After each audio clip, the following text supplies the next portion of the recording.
तसं शेतकऱ्यांना पैसे जमा होण्यास सुरुवात झालेली आहे। केवायसीची अट रद्द केल्याने आता खात्यात पैसे जमा होऊ लागलेत।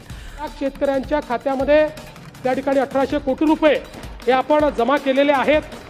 आणि आता मला सांगितलं पाहिजे की केंद्र सरकार आणि राज्य सरकार मिळून आतापर्यंत शेतकऱ्यांच्या खात्यामध्ये जी काही केंद्र सरकारची योजना आणि आपली नमो महासन्मान योजना आहे, या दोन योजनेच्या अंतर्गत शेतकऱ्यांच्या खात्यामध्ये 90 लाख शेतकऱ्यांच्या खात्यामध्ये 54,000 कोटी रुपये आपण जमा केले। शेतकऱ्यांच्या खात्यात पैसे जमा होण्यास सुरुवात झालेली आहे। केवायसीची अट रद्द झाल्यामुळे पैसे जमा होण्यास सुरुवात झाली। आतापर्यंत 90 लाख शेतकऱ्यांना 54,000 कोटी रुपये जमा झालेत। पीक विमा भरपाई सुरू, पहिल्याच टप्प्यात 1219 कोटी रुपये मंजूर। सोयाबीन पिकाला दिलासा तर कापूस व तूर भरपाई दुसऱ्या टप्प्यात हेक्टरी अंदाजे 17,000 रुपये मिळणार। अतिवृष्टी नुकसान भरपाई 98 लाख हेक्टर क्षेत्राचे नुकसान तर नांदेड जिल्ह्याला सर्वाधिक 813 कोटी रुपये मिळणार। हवामानाचा इशारा, यंदा सरासरीपेक्षा कमी पाऊस। 17 ते 25 एप्रिल दरम्यान अवकाळी पावसाचा अंदाज।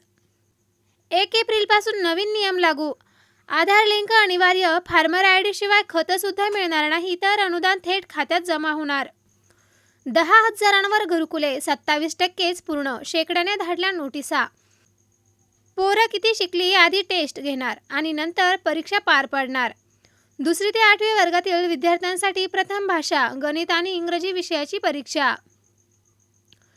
शासकीय प्रमाणपत्रांवर लाभार्थ्यांचा फोटो व QR थांबवणार गैरप्रकार।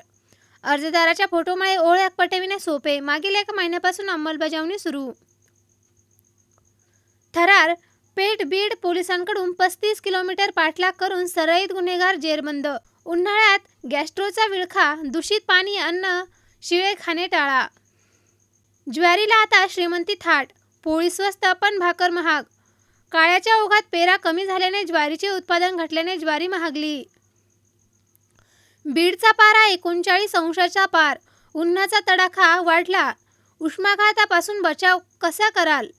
सकाळी 10 ते सायंकाळी 6 वाजेपर्यंत उष्णतेचा तडाखा। दुसऱ्या जिल्ह्यातून आणला आहे बारदाना, तोही पडणार अपुराच।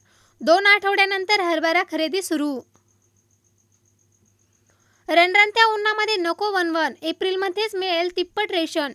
जिल्ह्यातील अंत्योदय व प्राधान्य गटातील लाभार्थ्यांना एकाच वेळी धान्य वितरित केले जाणार आहे।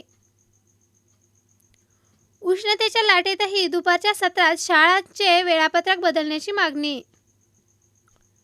युद्धाने पीक करपणार, PVC पाईप, ठिबक साहित्याची दरवाढ। भेंडवळीची ऐतिहासिक घटमांडणी, 19 एप्रिलला पावसाच्या अंदाजाकडे शेतकऱ्यांचे लक्ष। अक्षय तृतीयेच्या मुहूर्तावर मांडणी, 20 एप्रिलला भाकीत। उन्हाचा तडाखा तीव्र, उपजिल्हा रुग्णालयामध्ये उष्माघात कक्ष सुरू। 114% पावसानंतरही टंचाईची झळ, 9 गावांना टँकर तर 29 विहिरी अधिग्रहित। प्रकल्पांमध्ये 33% जलसाठा, 16,000हून अधिक लोकसंख्या टँकरच्या पाण्यावर अवलंबून।